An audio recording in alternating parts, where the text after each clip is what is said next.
This is where we need to distinguish between obedience that comes from love and legalism.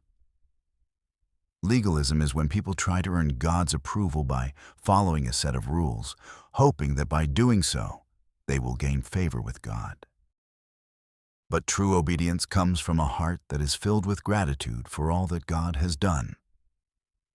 Jesus told us in Matthew 22:37-40, that the greatest commandments are to love God with all our heart, soul, and mind, and to love our neighbor as ourselves. When we truly love God, we naturally want to follow His ways, not out of duty, but because we desire to live in a way that honors Him. So let's ask ourselves, do you obey God because you love Him, or because you feel like you have to? Are you growing in obedience even when it's difficult?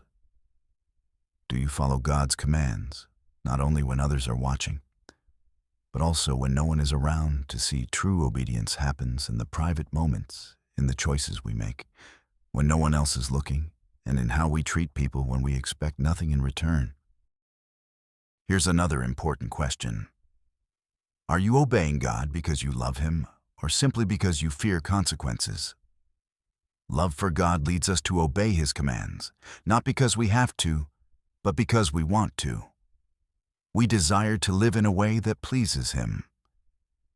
And the more you grow in your relationship with God, the more your heart will long to follow His commands, not out of fear, but out of love for Him and gratitude for His mercy. True obedience is not just about following a list of do's and don'ts. It's about a heart that desires to honor God in everything. It's about becoming more like Jesus in every aspect of your life. Do you obey God even when it's hard? Do you live in obedience when no one is watching? These are evidences that you are on the path to heaven. Obedience is a powerful reflection of our love for God, and as we live in obedience, we begin to love others deeply and selflessly.